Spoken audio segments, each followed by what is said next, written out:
Good morning, hello, and greetings wherever you are. Thanks for joining me. If this is your first time to catch me, my name is Renee. I am by trade an editor, a writing coach. I love to help people tell their stories, produce their stories, craft their stories. More importantly, I love sharing stories and talking story with you. So thanks for being here. Grab a mug, pull up a chair, curl up in your blanket. I am coming to you live from Nashville, Tennessee, and the weather here is very cool. It's overcast this morning. There's been some rain come through here the last couple of days. It's very comfortable. It's a little humid, but that's okay. That does some nice things for my hair. Not too bad of a hair day today. And today's mug features one of my favorite things. It's my favorite TV show called Friends. Just like you are friends. And the thing I love about this cup, so when I use this cup or I see this cup, it reminds me of my trip to California with my daughter and how much fun we had going to the Warner Brothers studio and sitting on the Friends set for real and taking pictures and enjoying ourselves. And this mug was sold there. And the cool thing about it, not only is because it has the picture frame that was on the back door, right, of Rachel and Monica's apartment, but this actually has, I don't know if you can see it, it has a slot where you can put a photo in here and it's in the picture frame. How about that? So first picture, of course, that's going in here is going to be one of myself and my daughter. And then as time goes by, you know, as I'm thinking about my different friends, I can change them out in my cup. And that's the beauty of why I have a coffee cup collection, because my cups tell my story in an unusual and unique way. So how have you been this week? Lots of stories been coming up in all around us, right?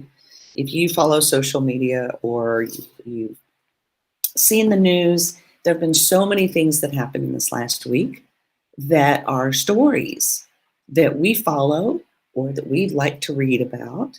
And sometimes they even spark our own creativity about some fun stories. One of the great things that went on this last week was the Met Gala. Lots of pictures going around on the internet. Did you see some of the pictures? I even posted one that I thought was funny. But a lot of people don't understand what that is and why people are dressing so strangely. But it's something that the Met has done every year, and it is part of the celebration of the Met. in New York City. Good morning, Savannah. How are you doing? Thanks for being here, sweetie. Did you see our cup? Look, our cup that we got, right? Love that cup. So the Met Gala in New York. So the Met Gala has a costume exhibition in the museum to honor the creativity and the celebration of great costumes that have been used either in movies or in different kind of things. They have all kinds of different costumes that date way, way back. Well, as part of this, and this is an invitation-only party. This is not something that everybody just shows up at. This is an invitation-only party, and they give out a theme to the attendees and tell them, okay, this year's theme is this. So this was the Gilded Glamour or the Gilded Honor or something like that. But anyway, that was the theme given to people who were invited, and they were charged or tasked with coming up with a costume that conveyed that theme in their own unique way.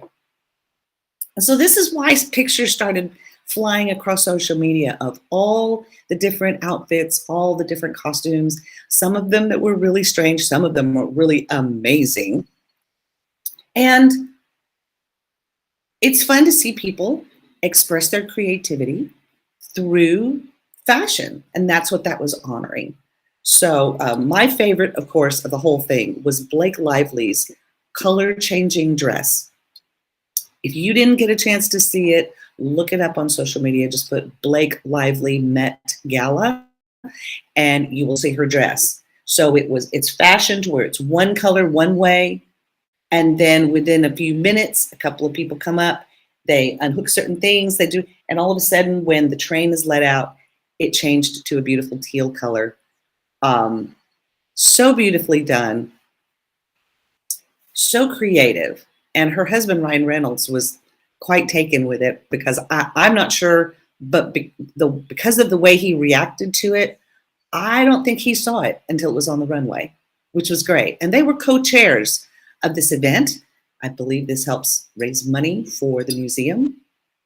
And so it's a fun way for these people to get together and celebrate the creativity and the art that is at the Met in New York City.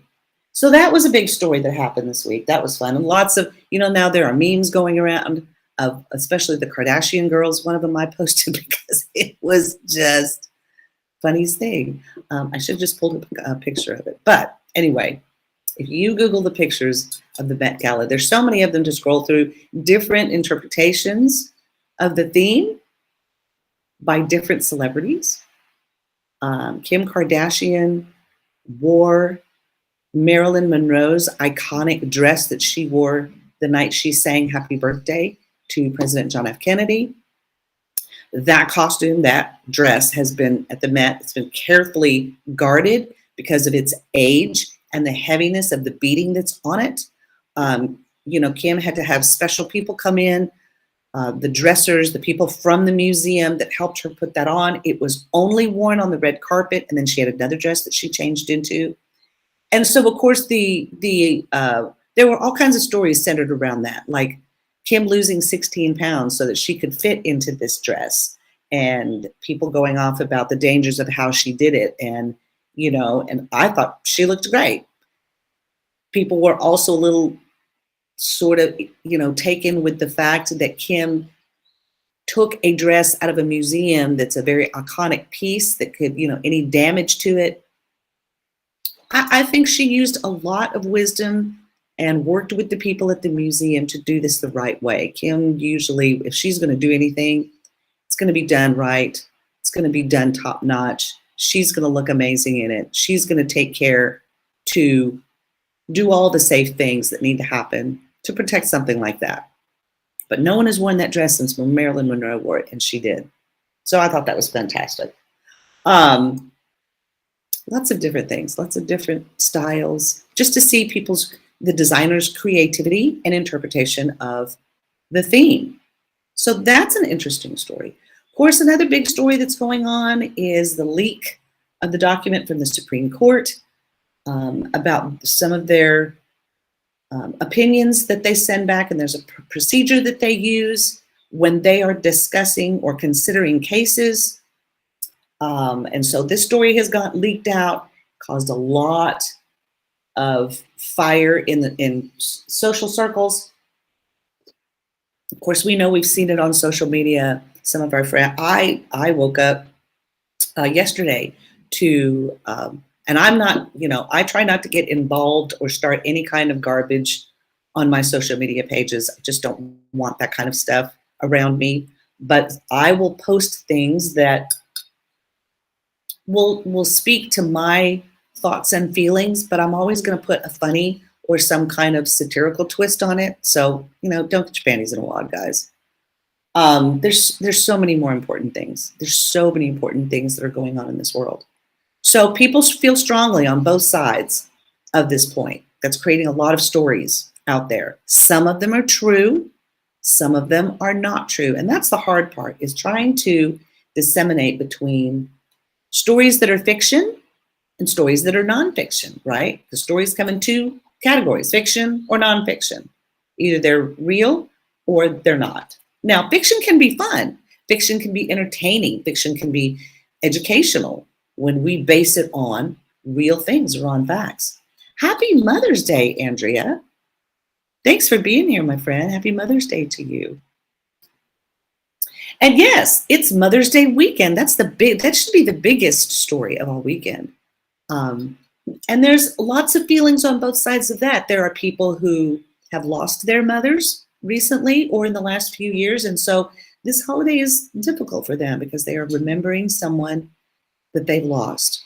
There are mothers who, women that are trying to be a mother, have lost babies, some of them trying to be a mother. So this can be a difficult holiday. Women who are single, that are not married, that long to have a child and are not sure they're going to have a child. I find myself in the category of being a mom. I'm here in Nashville, spending time with my daughter, getting to hang out and see some friends, getting some things done here. So it's a little nostalgic for me. I get to come back here and think of all the Mother's Days that I had here. But I also lost my mother and my grandmother. So that's a little bittersweet for me. I more so mourn the loss of my grandmother because my grandmother really felt like my mom. And so we're celebrating this weekend. So wherever you are in that spectrum, wherever you fall, remember that there are things we can do to help others. Case in point, I'm going to be telling stories this month, and we're going to be talking about the power of story. So I'm going to be introducing you to some people that are friends of mine who have, they either work in the industry or they have an affinity for great books. Next weekend, I'm going to be sharing the story of a author friend of mine. She recently launched her book on April 28th. We worked together on editing that and getting that ready. So to watch her go through the process of her emailing me her manuscript, telling me, this is really rough and but I really would like to get my story out there, to seeing her send me the text message, "We have a book," with crying emojis and pictures of her holding her book in her hand. So she is going to be having her release party next weekend. I'm here in Nashville to celebrate that. And so I also came and helped another friend of mine who we will be talking with this month. Yesterday, we have worked together on something called the Mother's Day Project. And this is the brainchild of a friend of mine named Carol Harris, who conceived of this idea to bless and help the women of the Nashville Rescue Mission. The mission puts on a beautiful luncheon on Mother's Day. And so Carol has organized and put together this event that we've been doing now for 12 years, where we get together and we put together gift bags for all of the women at the shelter. So there are either women who are missing their moms, there are women who are going through difficult circumstances being a mom. And so we want to just honor the women there and help them feel a little special. So Carol organizes this event. We want to thank the kids from Lighthouse Christian School here. Their Honor Society came yesterday, and bless all of them, helped us expedite that. That was the fastest time we stuffed bags, and we did 208 bags. So 208 women are going to be blessed at the Nashville Rescue Mission because of this effort that was put together. So we're excited about that. And you'll be meeting Carol, and we're going to be talking about her story of how she took this thing out of the ashes of losing her husband on Mother's Day weekend and created an event that has been blessing the women of the Nashville Rescue Mission for the last 12 years. So the power of story, the power of everyday stories. We see them go on all the time. We get notifications about them on social media. We feel inundated by all the stories that are going on because we're trying to live our own story, right? Every day, we've got stuff going on. If you were to even capture a list of all the things that you do every day, you'll find that your story is pretty interesting, pretty amazing. Lots of things that you have to take care of and do throughout the day. Even if you're working a job or maybe making plans to see your mom this weekend, there are stories centered all around that. So it's important that we try to capture these stories because telling stories is a way of passing down knowledge, traditions, cultures, memories, and leaving those stories behind for the generations coming up. This is seen no more than, music, dance. In the Hawaiian culture, we even have a pidgin phrase called talk story. And talk story, hey, you want to come over, talk story. Bring the kids. We're going to eat some food and talk story. Well, that's an expression that merely talks about how much Hawaiian people love a sense of community, a sense of family. They get together, or maybe you do this with your family and your friends. And you just hang out. You hang out and you talk about maybe what's going on in your week, what's going on recently in your life. When I look at Andrea popping in, saying Happy Mother's Day and saying hello, her nephew just recently ran for, I think he was running for a judge position, right, Andrea? He did not win, but this was I believe his first attempt at running for a city office. And so just, expecting some great things from him in the future because he has shown a passion and a desire to help the people here in Nashville. So that's an incredible story. Think about some of the incredible stories that have been going on in your life this week. How would you tell them? I watch people on social media. Maybe you're doing it too. You share some stories about what's going on in your life during the week.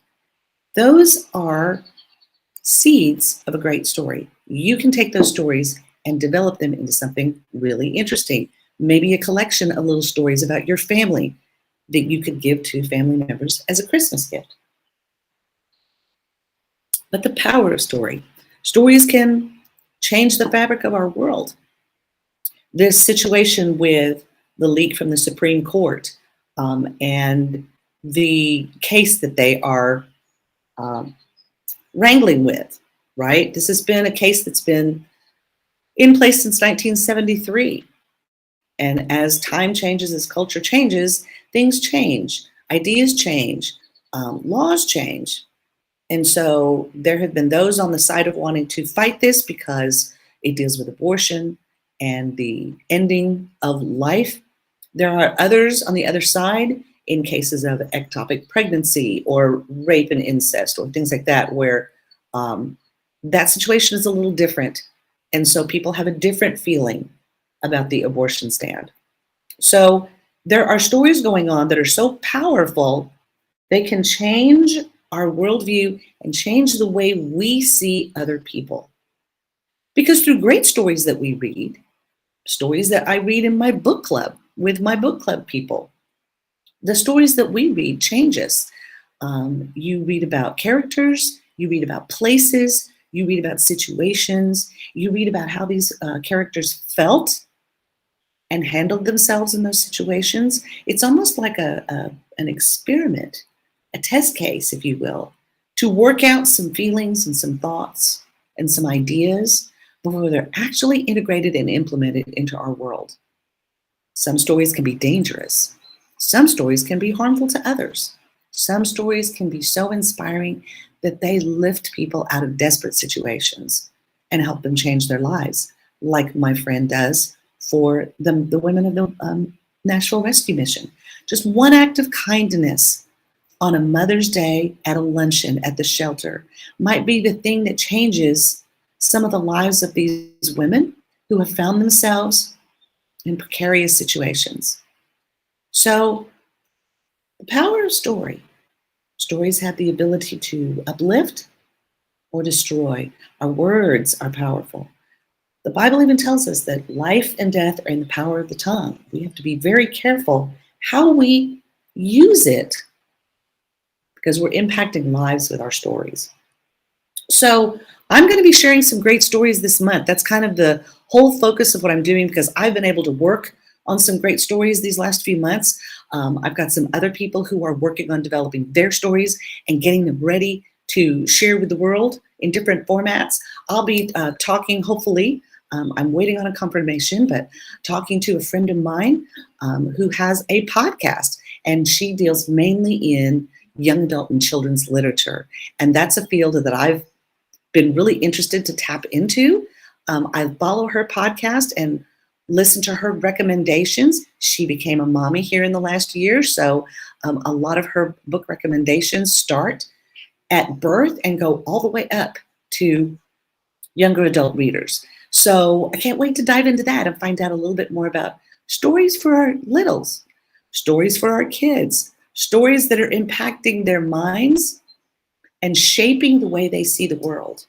Stories that are considered offensive by some, but do we read them because we need to have a perspective and an idea and an understanding of other thoughts and opinions that may differ from ours? This is how we create healthy dialogue. This is how we're able to work through some of those problems and not be divisive and ugly on social media. There's no purpose in that, right?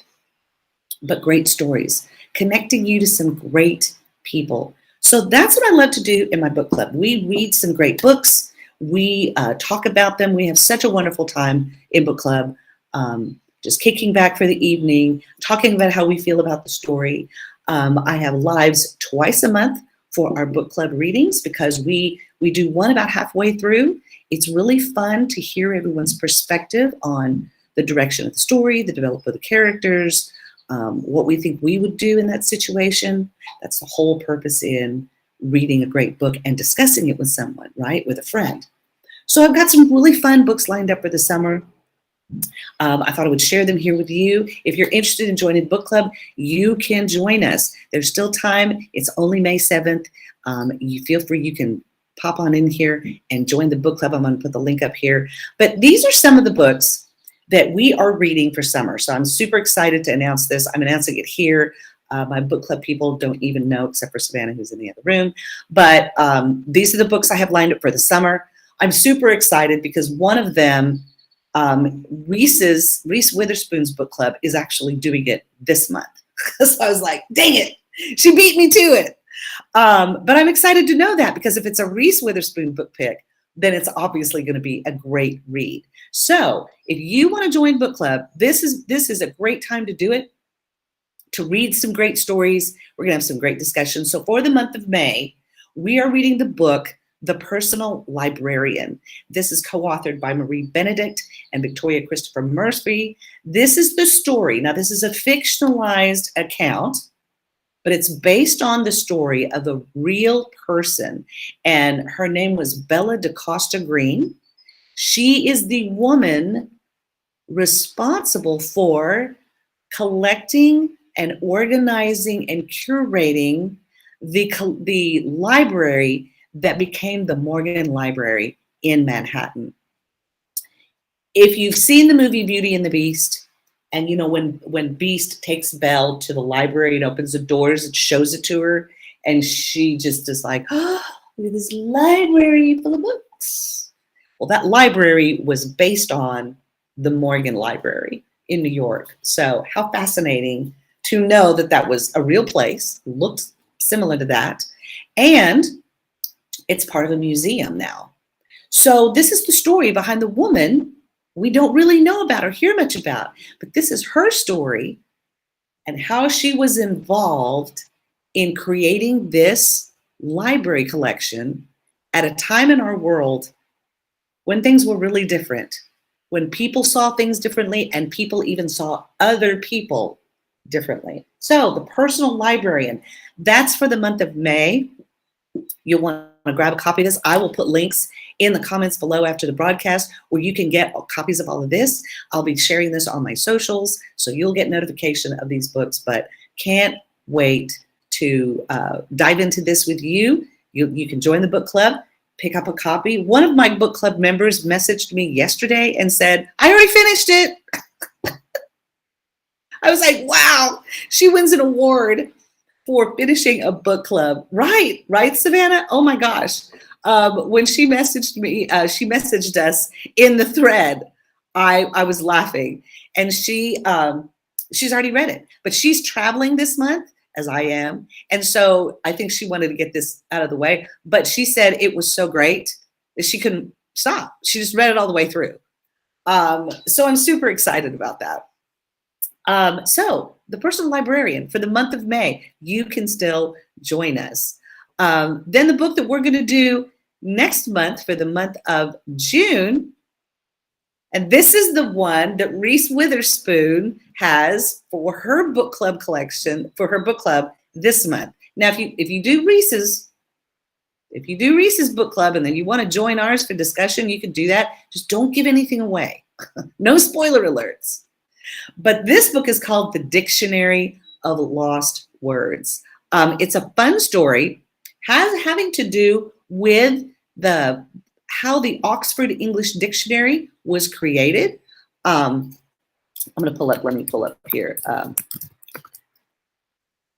So this book is written by an author named Pip Williams. I love that, Pip Williams. So this is her debut novel.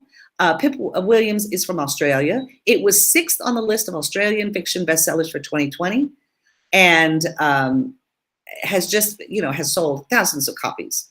So inspired by actual events, author Pip Williams has delved into the archives of the Oxford English Dictionary to tell this highly original story. The Dictionary of Lost Words is a delightful, lyrical, and deep thought-provoking celebration of words and the power of language to shape words. From what I've been able to look at so far, because I got the copy of it when it came out, it looks like a really easy read, even though the read is about the creation of the Oxford Dictionary. But here's the description of it. Esme is born into a world of words. Motherless and impressively curious, she spends her childhood in the scriptorium, an Oxford garden shed in which her father and a team of dedicated lexicographers are collecting words for the very first Oxford English Dictionary. Young Esme's place is beneath the sorting table, unseen and unheard. One day, a slip of paper containing the word bondmaid flutters beneath the table. She rescues the slip and, learning that the word means slave girl, begins to collect other words that have been discarded or neglected by the dictionary men. As she grows up, Esme realizes that words and meanings related to women's and common folks' experiences often go unrecorded. And so she begins in earnest to search out the words for her own dictionary, the Dictionary of Lost Words. To do so, she must leave the sheltered world of the university and venture out to meet the people whose words will fill those pages. Set during the height of the women's suffrage movement and within the Great War, which would be World War I, the Dictionary of Lost Words reveals a lost narrative hidden between the lines of a history written by men. So that's going to be a fun read. I'm excited to read that. Like I said, Reese's Book Club is doing that this month for her read for May. I am going to be doing that one for June. Right, Savannah? I'm so excited about it. And what's really fun is that you'll notice that all of these books have strong female characters in them that are central to the stories. So that's going to be our book read for the month of June. And then in the month of July, we're going to do a fun rom-com. I'm really excited about this one. This book just dropped this week. It's written by Emily Henry, who is a great writer. I mean, if you want good beach reads, Emily Henry is an author to follow. And so this is going to be a fun book. It just came out this last Tuesday. I've been waiting for this one to drop because I wanted to be able to let my book club know. So it was picked as one of the most anticipated books of 2022 by Oprah. Love that. And so here, let me get a description. Here we go. But this is going to be fun. Like I said, Emily Henry did a book called Beach Read. She's really good about, I mean, her lane is doing fun summer rom-coms. And so she's really good at them and has written a couple of them. And the one that I remember is called Beach Read. But anyway, People We Meet on Vacation. That's the other one she wrote. And so this is her new novel for this summer. So here's the description. One summer, two rivals, a plot twist they didn't see coming. Nora Stevens' life is books. She reads them all, and she is not that type of a heroine. Not the plucky one, not the laid-back dream girl, and especially not the sweetheart. In fact, the only people Nora is a heroine for are her clients, for whom she lands enormous deals as a cutthroat literary agent, and her beloved little sister, Libby. Which is why she agrees to go to Sunshine Falls, North Carolina for the month of August when Libby begs her for a sister's trip away, with visions of a small town transformation for Nora, who she's convinced needs to become the heroine of her own story. But instead of picnics in the meadows or run-ins with a handsome country doctor, Nora keeps bumping into Charlie Lastra, a bookish, brooding editor from back in the city. It would be a meet cute if not for the fact that they've met many times and it's never been cute.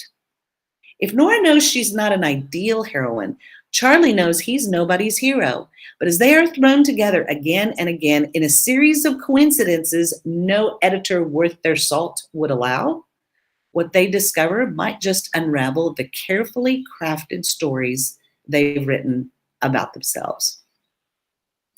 It's called Book Lovers.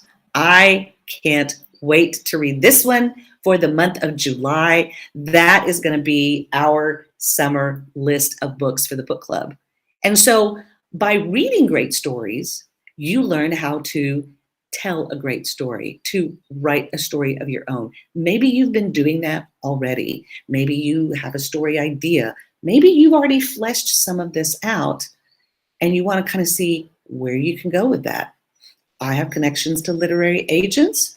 I have connections to people on the production side of book publishing that can help you with formatting, with uploading things to Amazon and Ingram Spark and getting their distribution and learning how to market so that you can release your own story. But for the summer, we are going to have fun reading these books. I can't wait. I can't wait. They're great books having to deal with interesting characters who find themselves in interesting situations, some of them difficult situations, some of them having to contend and overcome some serious obstacles of people, places, or even the time that they live in, because society is still shaping and changing and growing. And so hopefully, as we read these stories, we can have great dialogue about what's going on in them. And it'll help us to have greater dialogue with people out there in real life situations. And perhaps tell our own story and make a difference in someone else's. So that's what we're doing for the month, for the summer.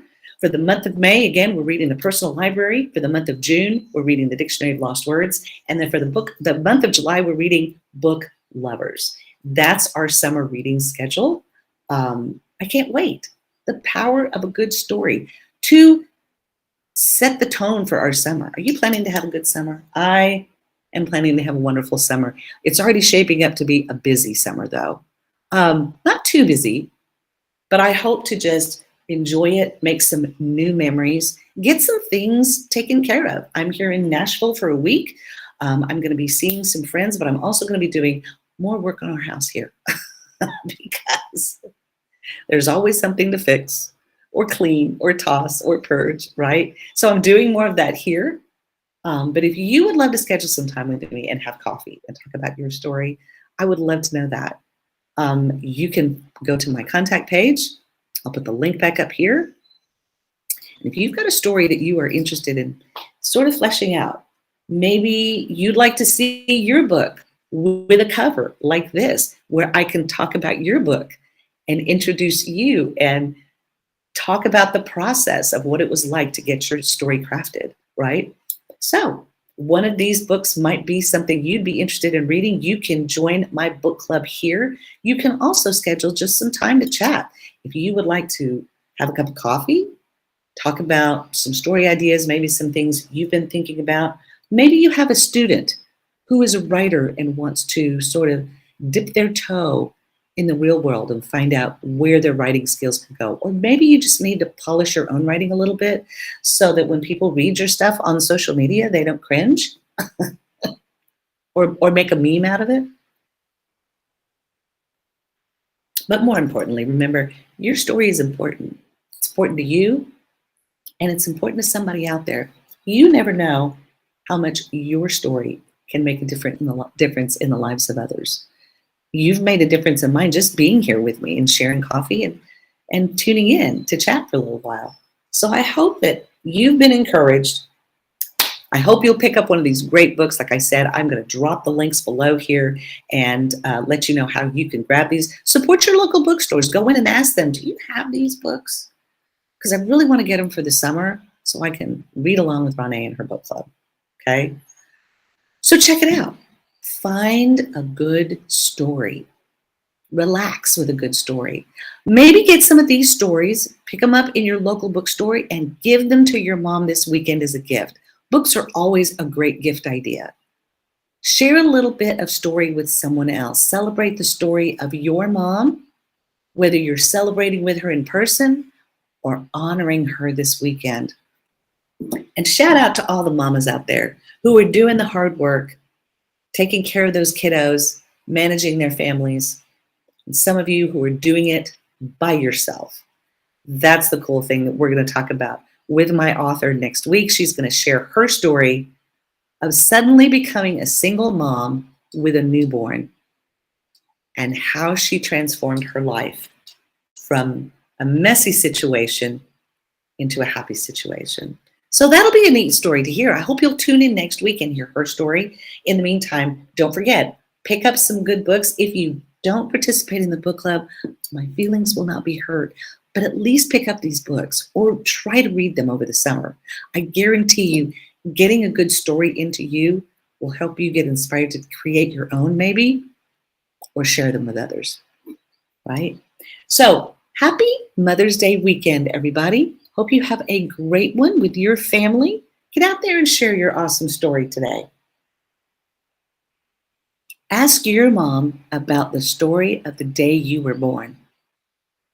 She'll love to tell you that story, and maybe you can capture it and save it for the story to pass down later, right? Those are always fun. All right, guys, have a great weekend. Hope you're blessed.